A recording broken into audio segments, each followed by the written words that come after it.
오소서 성령님. 엊그제 성모승천 대축일 미사 때 배웠는데 이렇게 또 금방 뵈니 반갑네요. 지난 주일 복음에서 예수님께서는 준비하고 있어라, 너희가 생각하지도 않은 때에 사람의 아들이 올 것이다 라고 말씀하셨는데요. 이번 주에도 강조하고 계신 것은 당신 말씀에, 하느님 나라의 복음에 어떻게 응답할 것인가 라는 질문이라 하겠습니다.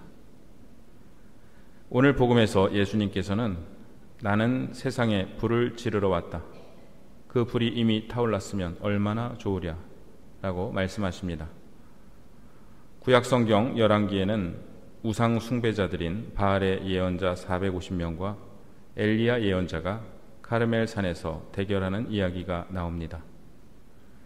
장작 위에 황소를 올려놓고 먼저 바알의 예언자들이 자신들의 신을 부르지만 하늘에서는 아무런 응답이 없습니다. 이번에는 엘리야가 나서서 야훼여 제게 응답하여 주십시오 하고 외치자 하늘에서 불이 내려와 재물과 장작과 돌과 먼지를 삼켜버리고 도랑에 있던 물도 핥아버립니다. 우상 숭배에 마음이 기울어 있던 백성들은 이 광경을 보고 얼굴을 땅에 대고 엎드리며 야훼께서 하느님이십니다, 야훼께서 하느님이십니다 하고 외칩니다. 예수님께서는 이러한 불을 지르러 오셨습니다. 그 불은 우상과 하느님 사이에서 양다리를 걸치고 있는 백성들의 마음을 하느님께로 돌리고 하느님께 참다운 제사를 드리게 하는 성령의 불입니다. 예수님은 이어서 말씀하십니다. 내가 받아야 하는 세례가 있다. 이 일이 다 이루어질 때까지 내가 얼마나 짓눌릴 것인가. 여기서 세례는 당신이 겪어야 할 고난과 박해, 궁극적으로는 십자가 죽음을 의미합니다. 제1독서에서 하느님 말씀을 선포하다가 저수동굴에 갇혀 죽음의 위협을 겪은 예레미야 예언자는 이러한 예수님의 운명을 예고하고 있습니다. 예수님께서는 또 말씀하십니다. 내가 세상에 평화를 주러 왔다고 생각하느냐? 아니다. 내가 너에게 말한다. 오히려 분열을 일으키러 왔다. 이제부터는 한 집안에 5 식구가 서로 갈라져 세 사람이 두 사람에게 맞서고 두 사람이 세 사람에게 맞설 것이다. 아마도 우리가 복음서 전체에서 가장 많은 질문을 하게 되는 말씀이 아닌가 합니다. 예수님은 세상에 평화를 주러 오신 게 아니었나요? 왜 집안 식구들이 갈라지게 하신다는 거죠? 이 말씀을 이해하기 위해 우선 예수님께서 누구를 대상으로 이 말씀을 하시는가 생각해 보아야겠습니다. 온 가족이 한 마음으로 주님을 찬미하는 평화로운 가정을 향해 이 말씀을 하셨을까요? 아니면 실제로 당신 때문에 갈라져 어려움을 겪고 있는 가정을 위해 말씀하신 것일까요? 예수님은 평화 중에 있는 가정을 위해서가 아니라 당신으로 말미암아 어려움 중에 있는 가정을 위해 말씀하고 계십니다. 우리 주위에도 불화를 겪는 가정들이 많이 있고 신앙 때문에 그렇게 된 집들도 있습니다. 예수님을 믿음으로 인해 다복하고 행복해져야 하는데 왜 오히려 어려움을 겪어야 하지? 하는 물음이 들기도 합니다. 그런 때에 오늘의 말씀은 정직하게 현실을 마주하게 하고 오히려 위로를 주기도 합니다. 예수님 말씀을 곰곰이 되새겨보면 영원히라는 단어가 없습니다. 물론 잠깐 그러할 것이다 라는 말씀도 없습니다. 그러나 예수님께서는 당신으로 말미암아 생기는 분열이 영원하고 결정적인 것이 아니라 지나가게 되는 과정이라는 것을 은연중에 말씀하고 계십니다. 제가 고등학교 3학년이던 어느 가을날 아버지께서 다짜고짜 제게 육군사관학교를 가라고 말씀하셨습니다. 큰아버지와 통화를 하셨는데 큰아버지 말씀이 지금 정부와 관공서 요직은 다 육사 출신이 맡고 있다시면서 유정이 육사 보내라고 하셨다는 것입니다. 당신은 5공화국 때였고 큰아버지 말씀은 사실이었습니다. 아버지 말씀에 언제나 순종했던 저는 정말로 가기 싫었지만 육사 원서를 사러 갔습니다. 그러나 모집 기간이 끝났다는 말에 뛸 듯이 기뻐하며 돌아와 놓고는 아버지 앞에서는 내색하지 않았습니다. 아버지는 아이고 내가 진작에 얘기했어야 하는데 하시며 땅을 치며 안타까워하셨습니다. 그 후로도 아버지는 제게 여기를 가라 저기는 안 된다라며 진학 지도를 하셨습니다. 저는 국문과에 가고 싶었지만 아버지는 세상에 국어 못하는 놈이 어딨냐면서 안 된다고 하셨습니다. 결국 타협 끝에 독일어를 전공하게 되었습니다. 대학 1학년 여름방학 때 집에 내려온 저는 학교를 그만두고 신학교에 가겠다고 말씀드렸습니다. 그날은 성모 승천 대축일이자 광복절이었는데 저도 아버지로부터 독립해야겠다는 각오로 말씀드렸습니다. 엊그제 헤아려 보니 36년 전의 일입니다. 아버지는 부자의 연을 끊자 앞으로는 아버지라 부르지도 말라고 하셨습니다. 며칠간의 대치 끝에 아버지는 신학교 가는 것을 허락해 주는 대신 아버지로서의 마지막 부탁이라면서 지금 다니는 대학은 자퇴하지 말고 휴학하라고 부탁하셨습니다. 그리고 다시 입시 준비를 하던 제게 밤마다 회사 동료들을 데려오셔서 술을 먹이셨습니다. 제가 서울에서 대학을 다니던 동안 대전에 내려오셔서 제 방을 쓰시던 할머니는 다시 제게 방을 내주시고 서울로 올라가셨습니다. 그러던 어느 날 갑자기 돌아가셨는데 아무도 임종을 지키지 못했습니다. 저희 가족은 모두 일주일에 한 번씩 49일간 서울에 있는 절에 가서 할머니를 위한 예불에 참가해야 했습니다. 절에서 만난 친척들은 할머니께서 돌아가신 원인이 마치 제게 있다는 듯 저를 흘겨보며 종교를 믿으려면 적당히 믿어야지 그렇게 종교에 미치면 안 된다며 훈계하였습니다. 저희 어머니는 자식 교육을 잘못 시켰다는 핀잔을 받았습니다. 그 시기에 제게는 오늘 복음 말씀이 한 글자 한 글자 깊이 다가왔습니다. 내가 세상에 평화를 주러 왔다고 생각하느냐? 아니다. 오히려 분열을 일으키러 왔다. 이제부터는 한 집안에 5 식구가 서로 갈라져 3사람이 2사람에게 맞서고 2사람이 3사람에게 맞설 것이다. 아버지가 아들에게, 아들이 아버지에게 맞서 갈라지게 될 것이다. 신학교에 입학한 후 군대에 갔는데 제대할 때가 되자 아버지께서 부대로 책을 보내셨습니다. 어느 검사가 쓴 자서전과 어느 기업인이 자서전이었습니다.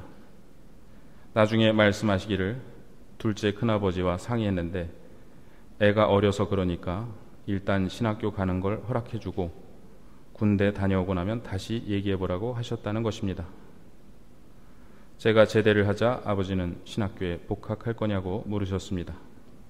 그런다고 말씀드리니 지금까지는 내가 어려서 그런다고 생각하고 허락해주는 척 했는데 군대를 다녀와서도 그렇게 말하니 정식으로 허락하겠다고 말씀하셨습니다. 3년 뒤에 아버지는 예비자 교리를 받기 시작하셨고 세례를 받으셨습니다. 제가 서품을 받고 천미사를 드린 후 축하식 때 아버지는 이렇게 좋을 줄 알았으면 아들 하나 더 낳아서 그 아들도 신학교 보낼 걸 그랬다는 소감을 말씀하셨습니다. 물론 저는 믿지 않습니다. 다시 생각해봐도 아버지가 제게 권하셨던 학교와 직업, 육사에 가거나 검사가 되거나 하지 않기를 천만다행입니다. 지금 보니 너무나 위험한 직업들입니다. 아버지 말씀 안 듣길 잘했습니다. 그런데 10년 동안 신학교 생활을 하면서 저에게도 성소에 대해 갈등하고 신학교를 그만둘까 생각한 시기가 있었습니다. 그때 제가 마음을 돌이켰던 계기는 내가 아버지한테 어떻게 하고 신학교를 왔는데 그만두나 하는 것이었습니다. 저의 성소를 지켜준 것은 아버지의 지지가 아니라 아버지의 반대였습니다. 아버지는 지금 하느님 품 안에서 평화를 누리고 계십니다. 어떤 신학자는 이렇게 말합니다. 하느님께 대한 믿음은 우리를 안심시키지만 우리가 원하는 방식대로가 아닙니다. 즉 우리를 마비시키는 환상을 주거나 황홀한 만족을 주는 것이 아니라 우리가 행동할 수 있도록 해줍니다. 예수님께서는 당신을 믿는 우리에게 참 평화를 주실 것입니다. 그 평화는 지상에서 일시적 분열과 아픔에 흔들리기도 할 것입니다. 그럴지라도 그 분열은 영원하지 않으며 마침내 주님께서는 우리에게 영원한 평화를 주실 것입니다.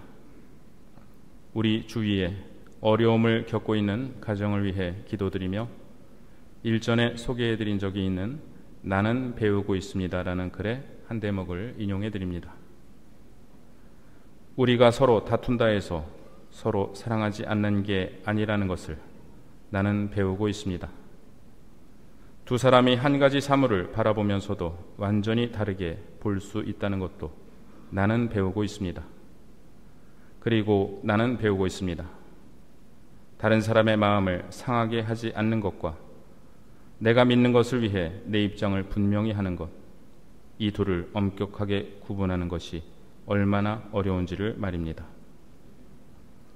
나는 세상에 불을 지르러 왔다. 그 불이 이미 타올랐으면 얼마나 좋으랴.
C'est très